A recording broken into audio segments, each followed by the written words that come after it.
अस्सलाम वालेकुम व्यूअर्स, खुशखबरी सीरीज की नई एपिसोड में खुशामदीद। मैं हूं आपका मेज़बान अब्दुर्रहमान। आज हम डिस्कस करेंगे 3 खुशखबरियां। सबसे पहली खुशखबरी गवादर से है, जहां तरक्की का सफ़र रवां दवां है। अब गवादर में पाकिस्तान का सबसे बड़ा शिप बिल्डिंग यार्ड बनने जा रहा है, जहां पर बड़े बड़े बहरी जहाज़, आबदोज़ें और जंगी मकासद के लिए भी जहाज़ बना करेंगे। उस सिलसिले में एक अहम MOU साइन हो गया है। 750 एकड़ ज़मीन अलॉट कर दी गई है, उसको डिस्कस करेंगे। उसके बाद हम डिस्कस करेंगे बलूचिस्तान में तकरीबन 30,000 ट्यूबवेल्स को सोलर पर शिफ्ट करने की मंजूरी दे दी गई है, जिससे सालाना मुल्क को 60 अरब रुपए की बचत होगी। उसको डिटेल में डिस्कस करेंगे। और आखिर में हम जिक्र करेंगे सिंध का, जहाँ की हुकूमत से मुतालिक एक अच्छी खबर है कि पाकिस्तान के अंदर जो मैंग्रोव्स के फॉरेस्ट थे, उनकी तादाद में गुज़िश्ता 30 सालों के दौरान 300% इजाफा हुआ है। और इसके अंदर एक बहुत बड़ा हाथ सिंध हुकूमत का भी है, उसको डिस्कस करेंगे। आइए चलते हैं आज की पहली खुशखबरी की तरफ। तो पहली खुशखबरी गवादर से है, जहां पर दीगर बहुत सारे इंफ्रास्ट्रक्चर के साथ साथ पाकिस्तान का सबसे बड़ा शिप बिल्डिंग यार्ड बनने जा रहा है। उस सिलसिले में गुज़िश्ता साल सूबाई हुकूमत ने 750 एकड़ रकबा मुख्तस किया था। इसके अंदर इस शिप बिल्डिंग जो यार्ड होगा, उसके अंदर 30% हिस्सा बलूचिस्तान हुकूमत का है, जबकि 70% हिस्सा वफाक का है, जो तमाम एक्सपर्टीज़ देगा, मशीनरी देगा, लोग देगा। ये पाकिस्तान का सबसे बड़ा शिप यार्ड होगा। इससे पहले सिर्फ एक कराची का शिप यार्ड है जो 71 एकड़ के ऊपर है। ये दूसरा होगा, बहुत एक्सटेंसिव होगा। यहाँ पर ना सिर्फ बड़े बहरी जहाज बनाए जा सकेंगे, बल्कि बहरी जहाज़ों को रिपेयर किया जा सकेगा। हमारे जंगी यानी कि नेवी के लिए हमारे जहाज़ बनाए जा सकेंगे। कल को आबदोज़ें यहाँ बन सकेंगी। इसका जो फ्रंट होगा समंदर के साथ, वो 4 किलोमीटर का फ्रंट होगा इस शिपयार्ड का, जहाँ पर एक वक्त में 1 दर्जन के करीब जहाज़ों को लंगरअंदाज किया जा सकेगा। ये बहुत सालों से प्रोजेक्ट कहीं ना कहीं फंसा हुआ था। उस सिलसिले में ज़मीन पिछले साल मुख्तस हुई। एक MOU जो ज़रूरी था, अब वो MOU साइन हुआ है। वो है सूबाई हुकूमत बलूचिस्तान की जानब से, और दूसरा वफाक का जो इदारा है, मिनिस्ट्री हमारी है डिफेंस प्रोडक्शन की, उसके दरमियान MOU साइन हो गया है। उसके बाद इसको एक्सपेडाइट किया जाएगा इंशाअल्लाह ताला। अगले 2-3 साल बाद इसके ऊपर फुल फ्लेज काम का आगाज़ हो जाएगा। इस वक्त उस लोकेशन पर इस प्रोजेक्ट का दफ्तर बन चुका है। इसी के साथ साथ तो जो कराची का हमारा शिपयार्ड था, उसने पाकिस्तान को बनाने में बड़ा अहम किरदार अदा किया। उस शिपयार्ड से पाकिस्तान ने सऊदीया के लिए जहाज़ बनाए, UAE के लिए बनाए, बेल्जियम के लिए बनाए, ईरान के लिए बनाए, चाइना को बहरी जहाज़ बना कर दिए, फ्रांस की वजह से वहाँ आबदोज़ें बनाई। तो इतनी बड़ी कॉन्ट्रीब्यूशन होती है किसी भी शिपयार्ड की, किसी मुल्क की इकॉनमी के अंदर, उस मुल्क के दिफा के अंदर। तो हमारी उम्मीद है कि ये प्रोजेक्ट इंशाअल्लाह ताला अब मज़ीद डिले नहीं होगा और पाकिस्तान को मज़ीद मुस्तहकम करने में अपना किरदार अदा करेगा। जो कराची शिपयार्ड है, उसने एक और अचीवमेंट भी की है। तकरीबन 450 ये जहाज़ बना चुका है गुज़िश्ता तकरीबन 60 सालों में, और इसी के साथ साथ ये 5000 से ज़ायद जहाज़ों की रिपेयर भी कर चुका है। तो इंशाल्लाह ये नया प्रोजेक्ट है, ये उससे 2 कदम आगे होगा। आइए चलते हैं आज की दूसरी खुशखबरी की तरफ। तो वो बलूचिस्तान के काश्तकारों के लिए है।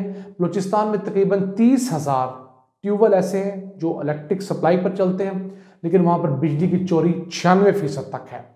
उनको रोका इसलिए नहीं जाता कि बलूचिस्तान के लोग, कुछ लोग इसको एक्सप्लॉइट करते हैं कि जी वहाँ पर इस्तेहसाल हो रहा है। तो उसकी कीमत पूरे पाकिस्तान को सालाना 60 अरब रुपए अदा करनी पड़ रही थी। उस काल अब वफाकी हुकूमत ने निकाला है कि प्राइम मिनिस्टर ने मंजूरी दी है कि इन तमाम 30,000 ट्यूबवेल्स को हम सोलर पे शिफ्ट कर देंगे। इनको बिजली देने की ज़रूरत नहीं पेश आएगी। तो 900 मेगावाट बिजली यहाँ से बचेगी, चोरी नहीं होगी, वो हम किसी और जगह इस्तेमाल करेंगे। ये जब सोलर पे चलेंगे तो हमें सालाना 60 अरब रुपए का नुकसान नहीं होगा, क्योंकि बिजली चोरी नहीं होगी। इसी के साथ साथ ये जो तमाम प्रोजेक्ट है, ये 60 अरब रुपया ही एक दफ़ा का हम इनको लगाकर सोलर पैनल दे देंगे। उसके बाद ये जाने इनका काम चले 20 से 25 साल के लिए उन सोलर पैनल्स की लाइफ होती है।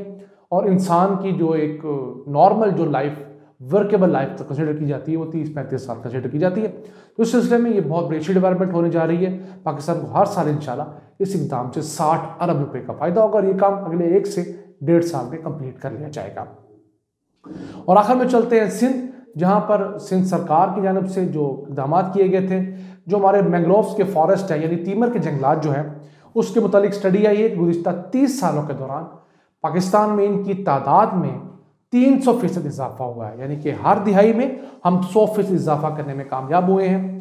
इसमें सिंध हुकूमत ने गुज़िश्ता 12 साल के दौरान बड़े अच्छे इक़दाम किए। हमने सन 2013 में एक रिकॉर्ड बनाया, दुनिया में सबसे ज़्यादा तीमर के जंगलात लगाने का एक दिन के अंदर। फिर हम 2018 में हमने दोबारा ये रिकॉर्ड बनाया, जब हमने एक दिन के अंदर 11,29,294 दरख्त लगाए थे।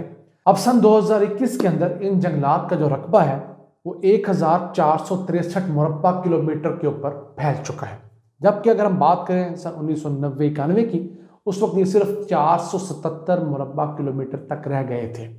इस कदर इनका साइज छोटा था। अब इनके अंदर आहिस्ता आहिस्ता इजाफा हो रहा है।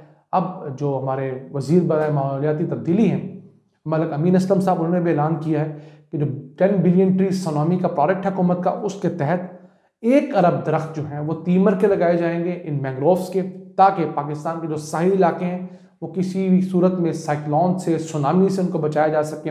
वहाँ पर हम झींगों की परवरिश कर सकें, वहाँ पर मछली की परवरिश कर सकें, दीगर आबी हयात वहाँ पर परवान चढ़ सके। इसी के साथ साथ जो इंडस डेल्टा है उसका इकोलॉजिकल सिस्टम जो है उसको बेहतर किया जा सके। तो ये प्रोजेक्ट्स उन चंद प्रोजेक्ट्स में से हैं जहाँ पर सिंध हुकूमत ने अच्छा काम किया। इसके अंदर बिलावल भुट्टो ने भी खुद इनिशिएटिव लिया, सिंध सरकार को उन्होंने कुछ थोड़ा बहुत तेज़ किया सिलसिले में। तो ये अच्छी डेवलपमेंट देखने में आ रही है। अगर यही रफ्तार आगे चलती रही तो ये बड़ा अच्छा एडिशन होगा पाकिस्तान के फॉरेस्ट कवर के अंदर। हमारे जो सी साइड के एरिया हैं वहाँ पर, क्योंकि तीमर के जंगलात बहुत सारी फ़वाइद के साथ साथ मुकामी आबादी के लिए, आग के लिए, हरारत के लिए, जानवरों के लिए वहाँ पर खुराक का जरिया बनते हैं। तो इसके साथ साथ वहाँ पर मुकामी आबादी परवान चढ़ती है, मुकामी सनतें बढ़ती हैं। और पाकिस्तान में अगर मैंग्रोव्स के फॉरेस्ट की बात की जाए तो हमारे मुल्क में जितने मैंग्रोव्स के फॉरेस्ट हैं उनमें से 95% जो हैं वो सिंध के अंदर आते हैं, सिंध की टेरिटरी है। तो सिंध हुकूमत को ऑन बोर्ड लेकर हमें 1 अरब नहीं बल्कि 2 अरब दरख्त लगाने चाहिए, इनकी हिफाजत करनी चाहिए, ताकि हमारे आने वाले बच्चे जो हैं वो भी इनसे लुत्फ़अंदोज़ हो सकें। इन अल्फाज के साथ अपने मेज़बान अब्दुर्रहमान को इजाज़त दीजिए और अल्लाह से दुआ गो रहिए कि वो पाकिस्तान पर इसी तरह अपनी रहमतें और बरकतें नाज़िल फरमाता रहेगा। अल्लाह ने के बाद।